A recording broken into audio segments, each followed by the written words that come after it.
नमस्कार, कशिश न्यूज में आपका स्वागत है। मैं हूं अनुराग। पटना में कुछ दिनों पहले सड़क पर एक महिला की लाश मिली थी और सर में गोली मारी गई थी और पेट में भी गोली लगी थी और महिला की मौत सड़क पर हो गई थी और इसके बाद ये सनसनी फैल गई थी। दरअसल ये मामला नौबतपुर थाना क्षेत्र का था, जहां पर महिला की लाश मिली थी। हालांकि पहचान उस वक्त नहीं हो सकी थी। बाद में जब पहचान हुई तो बताया गया कि महिला डॉक्टर की पत्नी है और खुद भी ब्यूटी पार्लर चलाती है और कई तरह का व्यवसाय भी करती है। तो ये हाई प्रोफाइल मामला था जिसका पुलिस ने जल्द खुलासा कर लेने का दावा किया था। तो इस मामले का खुलासा पटना पुलिस ने कर दिया है। इस मामले के पीछे जो कुछ खुलासे हुए हैं बड़ा ही चौंकाने वाले हैं और तंत्र मंत्र विद्या की से ये जुड़ा हुआ मामला बताया जा रहा है। तो इस मामले में क्या कुछ खुलासा हुआ है, आपको पूरी बात खुद सुनवाते हैं पटना एसएसपी उपेंद्र शर्मा के मुंह से। एसके पुरी थाने में एक मिसिंग का एंट्री रिपोर्ट होने के लिए आया था और विद इन आवर्स ये पता चल गया था कि ये महिला जो डेड बॉडी मिली थी वो पटना जिला की ही रहने वाली और एसके पुरी थाना क्षेत्र में जिनका निवास है और बिजनेस भी है वहीं की है। महिला का पहचान रिमझिम नाम की महिला के रूप में हुआ और ये बेसिकली एक ब्यूटी पार्लर चलाती हैं जिसका नाम ब्यूटी हेल्थ सेंटर है और वो सहदेव महतो मार्ग एसके पुरी में अवस्थित है। घटना का एफआईआर परिजनों द्वारा किया गया, अज्ञात के खिलाफ एफआईआर दर्ज किया गया। हम लोगों ने प्राथमिक अनुसंधान कन्वेंशनली शुरू किया सीरियल एनालिसिस से देखते हुए। जो इनकी एक महिला मित्र हैं और इनके परिजनों से भी बात करते हुए ब्यूटी पार्लर में जो और भी लोग हैं, ये पता चला था कि इतने बजे ये घर से निकली थी और दुकान से निकली थी ब्यूटी पार्लर से बेसिकली, और उसके बाद नहीं लौटी। तो फिर हम लोगों ने अपना जो टीम है टेक्निकल टीम और 100 डायल की टीम उसके मार्फत से हम लोगों ने अनुसंधान शुरू किया। तो ये दिखाई दिया कि ये 2:22 पे अपने ब्यूटी पार्लर से निकली हैं, एक शख्स के साथ निकलती हैं और उसमें दिखाई ये देता है कि एक गाड़ी है ग्रे कलर की स्विफ्ट गाड़ी, उसमें ये दोनों बैठकर जाते हैं और गाड़ी को हम लोग ट्रेस करते हैं जब, तो गाड़ी हड़ताली मोड़ होते हुए, आईपीएस मेस मोड़ होते हुए, पटेल भवन होते हुए, राजा बाजार फ्लाईओवर, रूपसपुर फ्लाईओवर, नहर रोड होते हुए, कगवाल लक बाद एम्स गोलंबर के होते हुए नौबतपुर जो घटनास्थल की तरफ जाती है। जो साथ में जो व्यक्ति था उसकी पहचान हम लोग करते हैं। उसका नाम रोहित निकल के आता है। रोहित के ऊपर थोड़ा सा अनुसंधान करते हैं तो पता चल जाता है कि रोहित का मोबाइल 2 बजे से ही उस दिन बंद है और शाम में 7 बजे तक बंद हुआ है, जो कि ऐसी उसने गतिविधि पहले कभी नहीं की। इन लोग को हटा दो, पहले कभी नहीं की। तो हम लोग उस पर शक जाता है। जैसा कि 24 तारीख को डेड बॉडी मिली और 24 तारीख को डेड बॉडी पटना भी आई, लेकिन रोहित 24 तारीख को पटना में डेड बॉडी देखने तक नहीं आता है। हम लोग इसे बॉडी लैंग्वेज में भापते हैं, तो उस पर हम लोग पूरा शक जाता है। उसका लोकेशन मुजफ्फरपुर में मिलता है, लेकिन वो भाग न जाए इसलिए उसके ऊपर हम लोग रेड नहीं करते हैं, इंतज़ार करते हैं कि उसकी गतिविधि क्या है। अगले दिन वो आता है और फिर उसको हम लोग अपने रडार में लेते हैं, उसके पीछे अनुसंधान शुरू करते हैं। तो पूरा घटनाक्रम फिर परत दर परत खुलता चला जाता है और बहुत ही आश्चर्यजनक और बहुत ही अचंभित कर देने वाली बातें निकल के आती हैं और रोहित पूरे अपराध का सूत्रधार निकल के आता है और पूरी कहानी वो बताता है।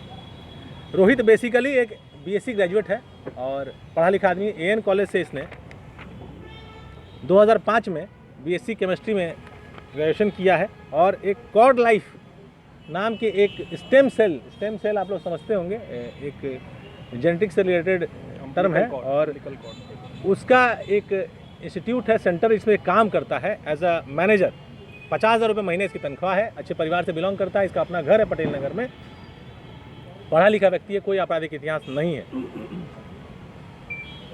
ये अब इसकी साइकोलॉजी कैसी है, इसके साथ अपनी परिस्थितियां कैसी रही हैं, जो बातें निकल के आई वो ऐसी आई कि इसकी एक महिला मित्र है पूनम, जो अगेन इसी के कॉर्ड लाइफ स्टेम सेल वाले सेंटर में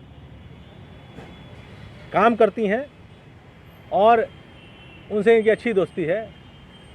इसके लाइफ में कुछ ऐसी चीज़ें हुई थी जिसकी वजह से ये स्ट्रेस में, डिप्रेशन में विचलित तरीके से रहने लगता है और ये सब चीज़ें पूनम को पता चलती हैं। तो पूनम के संबंध में या उनके कांटेक्ट में रिमझिम होती हैं, उनके अपने जो फ्रेंड सर्कल होता है।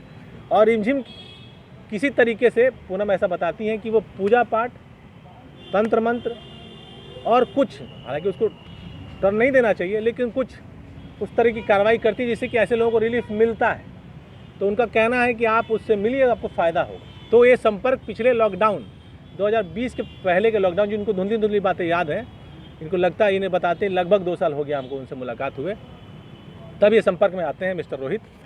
और उस संपर्क के बाद इनके कई तरह के ट्रांजैक्शंस उनसे होते हैं। ये बताते हैं कि पिछले वर्ष पहला पूजा उनके द्वारा करवाया गया, जिसमें कि चांदी का 2 कड़ा इन्होंने लिया और पहनने के लिए उन्होंने कहा रिमझिम ने कि ऐसा करने से तुम्हारा विचलित होना दूर होगा। विचलित होने का कारण इनका ये है कि ये बताते हैं कि एक पढ़े लिखे थे, अच्छा कमाते थे, लेकिन कर्ज इनके ऊपर बहुत हो गया। इनकी 2 बहनें थी, एक की शादी 2014 में किया इन्होंने, एक की शादी 2018 में किया, और बहुत लोन था, 40-50 हज़ार रुपया इन कमाते थे, EMI ही 40 हज़ार रुपये कट जाता था। स्ट्रेस के अलग अलग कारण हो सकते हैं, अब जो स्ट्रेस में व्यक्ति है वही उसको समझ सकता है। तो जब मुलाकात पूनम के द्वारा कराई गई, तो जब ये संपर्क में आए, तो ये पहला जो उनके साथ ट्रांजेक्शन हुआ जिससे इनको फ़ायदा, रिलीफ महसूस हुआ, इनका विश्वास बढ़ता है। और उसके बाद ये पैसों की बात करते हैं कि हमारा पैसा बचता ही नहीं है, हम कुछ व्यवसाय करना चाहते हैं।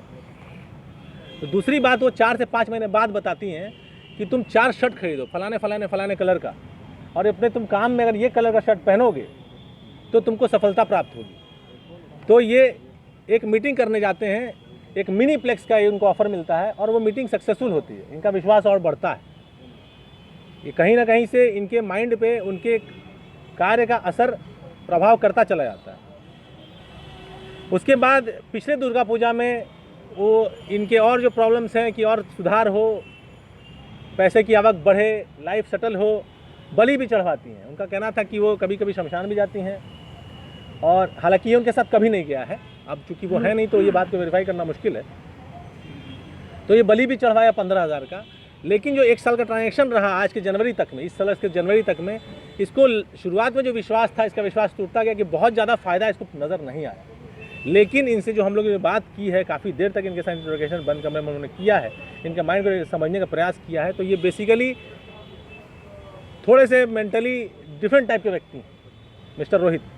और कहीं ना कहीं ये प्रभावित उस मतलब कि जो रिमझिम है उनसे बहुत ज़्यादा थे, और इनको ये भय था। जैसे कई बार जब ये निकलने का प्रयास किए, उनकी बातों को नहीं सुनने का प्रयास किए कि नहीं हम नहीं करेंगे, तुम जो पूजा पाठ करवाती हो हम नहीं करना चाहते हैं, तो बोलते कि नहीं तुम्हारा ज़िंदगी बर्बाद कर देंगे, देखो मेरा एक दोस्त था, तुम्हारा ये दोस्त था, इसका बिज़नेस क्यों ख़राब हुआ, हम ही ख़राब किए, हम अगर ऐसा कर देंगे तो तुम्हारे जीवन में ये प्रॉब्लम आ जाएगी। तो इनको फेथ भी था कि उनके पास पावर्स है, वो जो चाहेंगी वो कर देंगी। लेकिन ये इनको जब फ़ायदा नहीं हो रहा था तो ये उससे निकलना भी चाहते थे, ये द्वंद्व में थे। तो फिर इनको लगा कि छुटकारा पाने का एक ही तरीका है कि इनसे परमानेंटली छुटकारा पाया जाए। तो इनका एक दोस्त है जो कि पिछले 8 वर्ष बहुत सालों से 2008 से इनसे संपर्क में है। जब ये दोनों लोग डॉक्टर रेड्डी के लैब में एक साथ मिले थे 2008 में, वो दोस्त का नाम है कमल। ये 40 वर्षीय व्यक्ति हैं, ये BSc जियोलॉजी किए हैं AN कॉलेज से 2006 में, और ये बेसिकली पाथ फाइंड करके एक पैथोलॉजी की कंपनी है दिल्ली बेस्ड, उसका लैब यहाँ बाईपास पर है, उसके बिहार झारखंड के ये मार्केटिंग हेड है। इनका 60,000 रुपया तनख्वाह है। उनसे ये मिलते हैं। जिस स्विफ्ट गाड़ी की मैं बात कर रहा था वो इन्हीं की गाड़ी का इस्तेमाल होता है उस क्राइम में। इनसे ये बात करते कि तो कैसा है, इस तरह की बात है, हमको निजात पाना है। तो फिर वो उन्हीं के ऑफिस में एक लड़का है सूरज, वो भी सुनता है इन सब बातों को। सूरज अनीसाबाद का रहने वाला है, वो MSc इलेक्ट्रॉनिक्स एंड कम्युनिकेशन है, MBA किया हुआ लड़का है। पाथ फाइंड में वो सेल्स एग्जीक्यूटिव के काम करता है, 45,000 रुपये उसकी तनख्वाह है। क्योंकि वो अनीसाबाद में रहता है, उसके आसपास बिरला कॉलोनी है, वहाँ के एक लड़के से उसकी परिचय है जो कि आपराधिक प्रवृत्ति का है, जिसका नाम है पवन। वो पहले आर्म्स एक्ट में और मार झड़ाई केस में जेल जा चुका है। वो बोलता है कि हम उसको अरेंज करते हैं, शायद उससे काम बनेगा। एक शूटर को सेट करता है जिसका नाम रंजीत है, और शूटर क्या है, वो भी फर्स्ट टाइमर है। और उसके साथ एक और लड़का है राहुल यादव, जो मोटरसाइकिल चला के जाता है। तो पूरे घटनाक्रम में 6 पात्र हैं। रोहित, जिनके साथ रिमझिम का संबंध था ड्यू टू, अब समझिए कि इसको रिलीजियस ट्रीटमेंट कहा जाए या अपने डिप्रेशन को दूर करने का तरीका कहा जाए, उस वजह से कमल, सूरज, पवन, रंजीत और राहुल यादव। घटना ऐसे होती है कि ये जब सब कुछ सेट हो जाता है तब जो पैसा शूटर को दिया जाएगा वो कहाँ से आएगा, तो जो रिमझिम थी वो पैसे का सूद लेन देन का भी काम करती थी। वो कम पैसे में मार्केट से पैसा उठाती थी, ज़्यादा रेट में वो पैसा अपने दूसरे क्लाइंट को देती थी और इंटरेस्ट से वो कमाती थी। तो ये रोहित ने 4 लाख रुपए उन्हीं से लिया। अब इसको ये अपने आप में आश्चर्यजनक है, लेकिन उन्हीं से 4 लाख रुपया लिया 15% इंटरेस्ट पे। वो मार्केट से 2 या 3% में उठाती थी और उस पैसे को सुपारी के रूप में इस्तेमाल किया और वो पैसा सुपारी किलर्स को दिया गया। प्रैक्टिकली और थियोरेटिकली सुपारी किलिंग है, लेकिन किलिंग के टाइम पे और भी लोग इसमें मौजूद हैं मौके पे। गाड़ी से, स्विफ्ट गाड़ी से रोहित 2:19 पे आते हैं ब्यूटी पार्लर के बाहर और ब्यूटी पार्लर में जाते हैं और उन्होंने बोला हुआ है रिमझिम को कि एक ज़मीन देखे हैं नौबतपुर में, आप चल के चेक करके बताइए कि वो ज़मीन हमको प्रगति देगा कि नहीं देगा। तो रिमझिम कहती है ठीक है, हम वहाँ चल के पूजा कर लेंगे, उससे हमको पता चल जाएगा कि ज़मीन ठीक है कि नहीं। तो पूजा के नाम पे वो जाती हैं।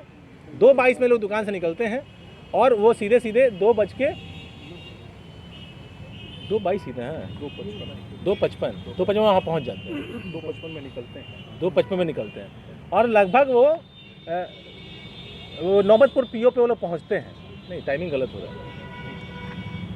और वहाँ पर पीओ पे ये देखा जाता है, पीओ पे जैसा बताते हैं कि वो जो ज़मीन है वो किसी का भी ज़मीन है, वो किसी का भी ज़मीन इसको दिखाने के नाम पे ले जाया जाता है। कमल जो है वो पालीगंज का रहने वाला है, उसी एरिया का ये लोग पीओ सेलेक्ट करते हैं और फिर रिमझिम वहाँ ज़मीन पे जाती हैं। वो बोलती हैं हम अकेले में पूजा करेंगे, वो ज़मीन पे बैठती हैं, वहाँ वो देखती हैं। देखने के बाद मिट्टी भी चाटती हैं, बताती हैं कि नहीं ये सही लगता है कि ये ज़मीन है। लेकिन प्लान पहले सेट था। कमल वहाँ पहले से पहुँचा हुआ होता है, दोनों शूटर जिसका नाम है राहुल यादव और रंजीत, वो भी पहले से पहुँचे हुए होते हैं और वहाँ पहले से प्लानिंग सेट थी, वहीं उसको गोली मार दी जाती है। तो सुन लिया आपने कि पटना के एसएसपी उपेंद्र शर्मा ने इस मामले का खुलासा करते हुए तमाम बातें जो बताई हैं, उसमें बड़ा ही चौंकाऊ बात ये सामने आया है कि महिला तंत्र मंत्र विद्या जानती थी और उसने एक रोहित नाम के शख्स जो परेशान चल रहा था, बिजनेस में लगातार उसे घाटा हो रहा था, उसके तंत्र मंत्र के जरिए वो पूजा करवाती थी और पूजा पाठ करवाकर उसने उसे भरोसा दिया था कि तुम्हारे दिन सुधर जाएंगे। लेकिन बीच में मामला खटपट वाला हो गया और फिर तमाम तस्वीर बदल गई। रोहित परेशान रहने लगा इस महिला से, महिला जबरदस्ती करना चाहती थी कि तुम पूजा पाठ करो, इस तरह की बातें सामने आई। तो ये पूरा खुलासा जो हुआ है, इसमें कहीं ना कहीं एक महिला जो कई तरह के कार्य करती थी, तंत्र मंत्र के द्वारा जो है रोहित को परेशान करने लगी और उसके बाद रोहित ने ये बड़ा फैसला किया और जो शूटर होते हैं, शूटर्स के जरिए पैसे देकर इस हत्या की वारदात को अंजाम दिया गया। 4 लाख में यह सौदा हुआ और जो सबसे सनसनीखेज खुलासा हुआ कि 4 लाख जो अपराधियों को रोहित ने दिए, जिस शख्स ने हत्या करवाई थी, उसने 4 लाख रुपए खुद इस महिला से ही लिए थे, क्योंकि ये महिला जो जिनकी हत्या हुई थी, जो डॉक्टर की पत्नी थी रिमझिम चतुर्वेदी, तो इस महिला ये जो है पैसे भी ब्याज पर दिया करती थी। तो इस महिला से ही उस शख्स ने पैसे लिए थे और उसी 4 लाख रुपए से इस महिला की हत्या करवा दी गई। तो बड़ा ही सनसनीखेज जो वारदात पटना में सामने आया था, उसका पुलिस ने खुलासा कर लिया है। बने रहिए कशिश न्यूज के साथ, तमाम खबरों से आपको अपडेट रखेंगे। फिलहाल के लिए इतना ही, धन्यवाद।